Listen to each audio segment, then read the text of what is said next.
Story शुरू करने से पहले मैं आप सबसे एक रिक्वेस्ट करना चाहता हूँ कि प्लीज मेरे चैनल को सब्सक्राइब करें, वीडियो पसंद आए तो वीडियो पे लाइक करें और जितना हो सके अपने फ्रेंड्स को शेयर करें।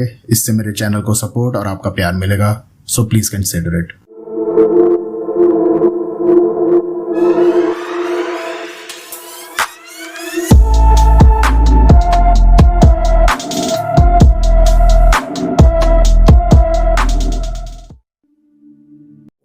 यहाँ अंधेरा जल्दी हो जाता है। ऐसे रास्ते पर शाम के 4 बजे कोई क्यों अकेली दिखेगी? वो लड़की कोई मुसीबत में तो नहीं? उसने जैसे ही उस लड़की को क्रॉस किया, उसने अपनी बाइक के रियर व्यू मिरर में झांक के देखा, लेकिन उसे कोई नहीं दिखा। हिरेन ने बाइक स्लो की और पीछे घूमकर देखा। पूरा रास्ता खाली था, कोई लड़की नहीं थी, ना कोई इंसान या जानवर।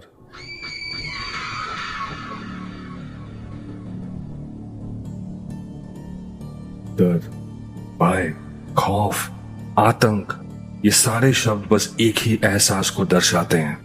वो एहसास जो कई बार हमें रात को सोने नहीं देता। वो एहसास जिसे आप हमारे ओरिजिनल स्टोरीज के हर एपिसोड में महसूस करेंगे। नमस्कार दोस्तों, मैं हूं अभी और मैं मंजुला, और आपका स्वागत है स्पूक कास्ट में, एक ऐसा हॉरर पॉडकास्ट जहां भारत और दुनिया की अलग अलग हॉरर एंटिटीज और अर्बन लेजेंड्स के बारे में कहानियां और घटनाएं सुनाई जाती हैं। अगर आपको हमारी कहानियां पसंद आती हैं, तो हमसे जुड़े रहने के लिए हमें फॉलो करना मत भूलिए। और अगर आप अपनी कोई घटना हमसे शेयर करना चाहते हैं तो हमें ईमेल करिए। ये डिटेल्स आपको डिस्क्रिप्शन में मिल जाएंगी। सुनते रहिए हर शुक्रवार रात 9 बजे स्पूक कास्ट अभी और मंजिला के साथ। पेट्रोकेमिकल इंजीनियरिंग में पोस्ट ग्रेजुएशन करने के बावजूद 1.5 साल बीत चुके थे, पर हिरेन को नौकरी नहीं मिल रही थी। सोच रहा था शायद कोई और फील्ड में जॉब ढूंढना पड़ेगा कि तभी एक दिन उसके एक दोस्त ने उसे ऑयल इंडिया लिमिटेड के जॉब ओपनिंग के बारे में बताया। उसने बिना 1 मिनट गवाए अप्लाई कर दिया। पोस्टिंग ईस्टर्न असम के डिगबोई में था। ये इंडिया के सबसे पुरानी रिफाइनरीज में से एक है। उसने ऑफिस के पास एक घर ढूंढा और पेइंग गेस्ट बनकर रहने लगा। डिगबोई टाउन से ऑफिस तक जाने के रास्ते में देहिंग पटकई नेशनल पार्क पड़ता था। ये करीब 20 किलोमीटर लंबा रास्ता था, जहां दोनों तरफ ना कोई घर था ना ऑफिस, बस सुंदर जंगल और हरियाली। एक शाम करीब 4 बजे वो ऑफिस से वापस लौट रहा था। रोज की तरह नेशनल पार्क के रोड पर बिल्कुल शांति थी। अचानक उसकी नजर एक लड़की पर पड़ी जो रास्ते के साइड से अकेले चलकर जा रही थी। उसकी पीठ हिरेन की तरफ थी और उसने चरवाहों वाले कपड़े पहने हुए थे। हिरेन ने पहले भी इस रास्ते पर चरवाहों को जानवरों को ले जाते हुए देखा था, पर यह पहली बार था कि कोई अकेली लड़की चलकर जा रही थी। यहाँ अंधेरा जल्दी हो जाता है। ऐसे रास्ते पर शाम के 4 बजे कोई क्यों अकेली दिखेगी? वो लड़की कोई मुसीबत में तो नहीं? उसने जैसे ही उस लड़की को क्रॉस किया, उसने अपनी बाइक के रियर व्यू मिरर में झांक के देखा, लेकिन उसे कोई नहीं दिखा। हिरेन ने बाइक स्लो की और पीछे घूमकर देखा। पूरा रास्ता खाली था, कोई लड़की नहीं थी, ना कोई इंसान या जानवर। उसे बहुत अजीब लगा। उसने रास्ते के एक साइड बाइक रोकी और उतर के उस तरफ जाने लगा जहां उसने उस लड़की को क्रॉस किया था। चारों तरफ घना जंगल था। पेड़ के तने इतने भी छोटे नहीं थे कि कोई उनके पीछे छुप जाए और वो उसे देख ना सके। उसे कुछ समझ में नहीं आ रहा था। वो अपने बाइक के पास लौटा और वहां से निकल गया। आज जो भी हुआ अजीब था, पर हिरेन के पास इसका कोई जवाब नहीं था। घर लौटकर उसने रोज की तरह अपने घर वालों को कॉल किया, थोड़ी ब्राउजिंग की और फिर खाना खाकर 9 बजे तक सोने चला गया। घड़ी में तब कितने बजे थे ये नहीं पता, पर हिरेन को सांस लेने में दिक्कत हो रही थी। ऐसा लग रहा था पीठ पर कुछ चुभ रहा हो। वो एक तरफ मुड़कर सोया हुआ था। उसकी आंखें अभी भी बंद थी, पर उसकी इंद्रियां बिल्कुल जागरूक। धीरे धीरे उसकी सांस बंद हो रही थी। ऐसा लग रहा था मानो कोई उसे बहुत जोर से जकड़े हुए है। उसने उठकर बैठने की कोशिश की, लेकिन बैठ नहीं सका। किसी ने उसे बहुत तेज अपने बाहों में पकड़ के रखा था। वो बिल्कुल हिलडुल नहीं पा रहा था। उसे दो काले हाथ दिखे, जिन पे बड़े बड़े और टेढ़े मेढ़े नाखून थे। वो हाथ जिसके भी थे, उसके शरीर को छू रहे थे। वो मछली की तरह छटपटाने लगा, पर वो जितना छटपटाता, जकड़ उतनी तेज होती जाती और वो किसी तरह बस अपने आप को उन हाथों के शिकंजों से निकालना चाहता था, पर ऐसा संभव नहीं हुआ। तभी एक लड़की की कामुक आवाज उसके कान के पास आकर फुसफुसा कर बोली,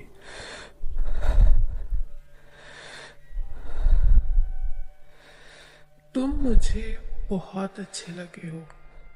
मैं अब से तुम्हारे साथ ही रहूंगी। तुम रहोगी ना मेरे साथ? पूरे घर में सड़े हुए मांस की दुर्गंध आ रही थी और वो लड़की हिरेन के शरीर को धीरे धीरे सूंघ रही थी। हिरेन डर से कांपने लगा। उसके हाथ पैर ठंडे पड़ गए। ये विभत्स घटना पता नहीं कब तक चली और फिर धीरे धीरे वो आवाज और सांसें शांत हो गई। उसके सीने पर पड़ रहा जोर कम होने लगा। वो जैसे तैसे बिस्तर से उठा और दरवाजा खोलकर बाहर चला गया। हिरेन अभी भी कांप रहा था। यह आज उसके साथ क्या हो रहा है? उसने हताशा से एक लंबी सांस भरी और ऑफिस जाने की तैयारी में जुट गया। रात को नींद न होने की वजह से आज उसे काफी थकावट हो रही थी। रोज की तरह आज उसने 2 बार नहीं 6 बार चाय मंगवाई थी। जब लक्ष्मीनाथ भैया 6वीं बार चाय देने आए, तब उन्होंने हिरेन से पूछा, उनकी तबीयत ठीक है क्या? हिरेन ने उनसे कहा सब ठीक है और फिर अपने काम में जुट गया। आज उसे घर वापस जाने का जरा भी मन नहीं कर रहा था, लेकिन वो और जाता भी कहाँ। 3:30 बजे वो घर के लिए निकला। आज उसे रास्ते में कोई लड़की नहीं दिखी। रोज की तरह थोड़ा ब्राउजिंग किया और 8 बजे ही सोने चला गया। वो बहुत गहरी नींद में था जब किसी की सांसें उसके कान के बिल्कुल पास सुनाई देने लगी। कोई उसके कान के नरम हिस्सों को धीरे धीरे अपने होठों से पकड़ने की कोशिश कर रहा था। वो एक झटके से उठा, लेकिन कल की तरह आज भी हिल नहीं पा रहा था। पूरे घर में सड़े हुए मांस की दुर्गंध फिर से फैल रही थी, इतनी ज्यादा कि कोई उल्टी कर दे। उसे एहसास होने लगा कि कोई लड़की उसके पीछे से चिपक कर सोई हुई है और अपने काले बड़े बड़े नाखूनों वाले भयानक हाथ उसके जिस्म पर फेर रही है। हिरेन डर से रो पड़ा। बहुत हिम्मत जुटाकर उसने कहा, छोड़ दो मुझे प्लीज, मुझे तुमसे बहुत डर लग रहा है। अचानक उस लड़की की सांसों की आवाज शांत हो गई। फिर उसने एक झटके से हिरेन को पीठ के बल सुला दिया और उसके छाती पर चढ़कर बैठ गई। हिरेन ने डर से अपनी आंखें बंद कर ली। उसकी छाती पर एक लड़की बैठी थी, जिसका चेहरा काले घने बालों से ढका हुआ था। बालों के बीच में से उसे बस उस लड़की की आंखें दिख रही थी, बिल्कुल सफेद। उसने अपने नाखूनों से हिरेन के गालों को छुआ और फिर उसके कान के पास झुककर बोली, मुझे तुमसे प्यार हो गया है और तुम्हें भी, है ना? फिर उसने खिड़की के बाहर देखा और बोलने लगी, मेरा पति एक जानवर था। कभी भी ध्यान नहीं रखा उसने, न मेरा न मेरी ज़रूरतों का। और फिर एक दिन फिर उसकी ओर मुड़कर बोली, लेकिन तुम मेरे साथ रहोगे, मुझे पता है। क्यों रहोगे ना मेरे साथ? मुझे छोड़ तो नहीं दोगे? ऐसा कहकर वो मुस्कुराई। उसके दांत लाल और नुकीले थे। फिर उसे अपने हाथों से तेज जकड़कर सो गई। उसके जिस्म के दुर्गंध से हीरेन का दम घुट रहा था। फिर अचानक उस लड़की के सिसक सिसक कर रोने की आवाज आने लगी। वो समझ गया था कि वो किसी बुरे साए के चक्कर में फंस चुका है और वो लड़की जो भी थी इतने आसानी से नहीं जाएगी। वो रो रो कर कहने लगी, मेरे पति को मैं बहुत प्यार करती थी, पर जब शादी के बाद बहुत साल हमारा कोई बच्चा नहीं हुआ, तब वो मुझसे दूरी बनाने लगा। बस रोज काम से आने के बाद दारू पीकर हैवानियत पर उतर जाता और एक दिन उसने मुझे इतना मारा कि मैं बेहोश हो गई। और फिर वो वहीं नहीं रुका।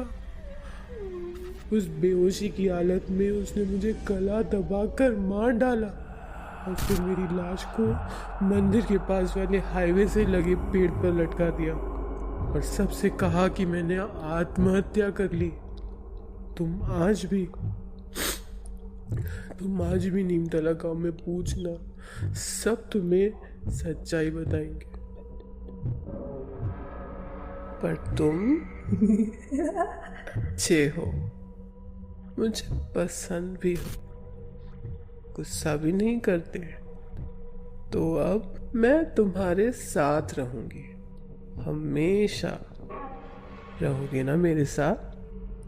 चुप क्यों हो? बोलो ना, डर तो नहीं लग रहा? ये कहकर उसने अपने हाथों से हीरेन का गला धीरे धीरे दबाना शुरू किया। हीरेन ने डर के मारे सिर हिलाते हुए हाँ कहा। उसने उसके गले पर अपनी उंगलियों का जोर थोड़ा कम कर दिया। फिर हीरेन को देखकर जोर जोर से हंसने लगी। उसकी हंसी सुन डर से हीरेन का शरीर ठंडा पड़ चुका था। उसकी रूह कांप गई थी और वो बेहोश हो गया। अगले दिन सुबह जब वो ऑफिस पहुंचा, उसकी हालत और खराब थी। आंखों के नीचे काला पड़ गया था और वो काम में मन नहीं लगा पा रहा था। जब लक्ष्मीनाथ भैया चाय देने आए तब उन्होंने हीरेन से फिर से पूछा, साहब सब ठीक है क्या? हीरेन ने पहले तो ना कहा, लेकिन फिर उसने कहा, ये नीमतला गांव कहाँ है? लक्ष्मीनाथ भैया ने हैरान होकर पूछा। मैं नीमतला गांव में ही रहता हूँ साहब, यहाँ से करीब 10 किलोमीटर दूर है। पर आप क्यों पूछ रहे हो? तुम ऑफिस के बाद मुझे पार्किंग में मिलना, मैं तुम्हें सब बताता हूँ। ठीक है साहब। ये कहकर वो चले गए। 3 बजे पार्किंग में वो दोनों मिले और हीरेन ने पिछले 2 दिन की सारी घटनाएं लक्ष्मीनाथ भैया को बताई।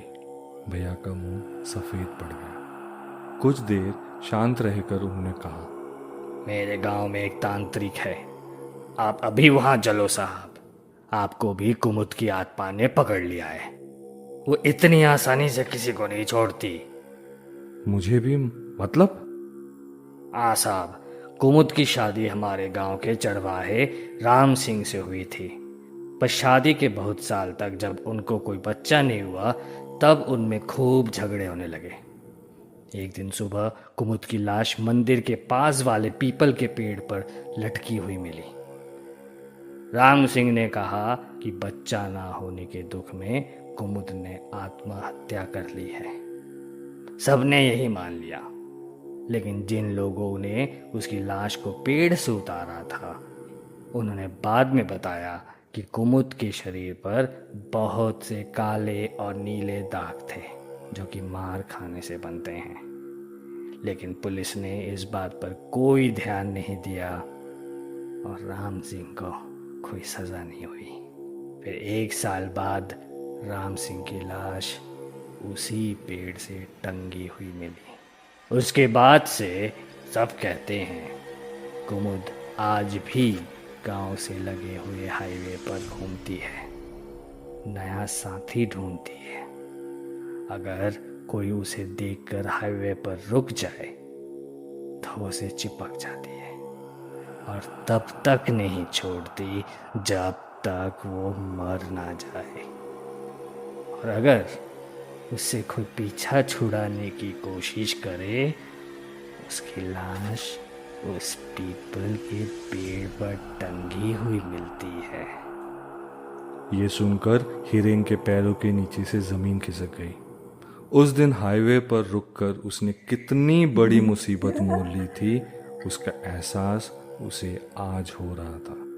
लक्ष्मीनाथ भैया ने उसे हिम्मत दिलाई और वो दोनों नीमतला गांव के उस तांत्रिक के पास पहुंचे। तांत्रिक ने सब सुनने के बाद उसे 4 कीले दिए और अपने यज्ञ से निकालकर कुछ राख। उसने हिरेन को कहा, डर मत बेटा, हिम्मत रख। ये 4 कीले अपने घर के चारों दिशाओं में जाकर लगा दे और बिस्तर के चारों तरफ वो राख 11 दिन तक फैला के रख। वो कुछ नहीं कर पाएगी। 11 दिन बाद मुझे दोबारा आकर मिल, तब बताऊंगा आगे क्या करना है। हिरेन ने ऐसा ही किया। घर जाते ही उसने चारों कोनों में वो कीले लगा दिए और अपने बिस्तर के चारों तरफ राख फैला दी।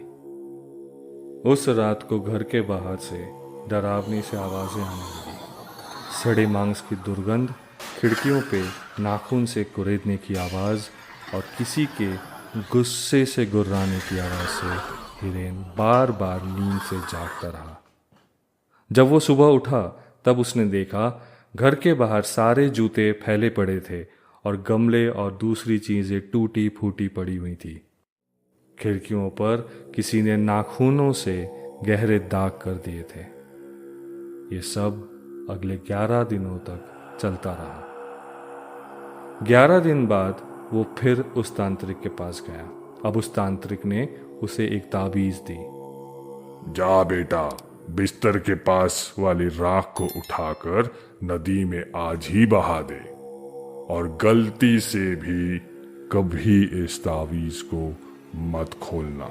अगर ताबीज गलती से भी खुल गया तुझे उस चुड़ैल से कोई नहीं बचा पाएगा। हिरेन ने तांत्रिक के पैर पड़े और चला गया। आज इस घटना को 3 साल बीत चुके हैं।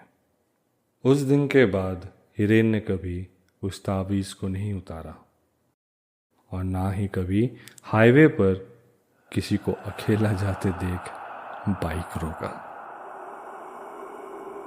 हे गाइस, आज की कहानी यहीं पे ख़त्म होती है। अपना और अपने फैमिली का बहुत ध्यान रखिए। अगले हफ्ते फिर मुलाकात होगी।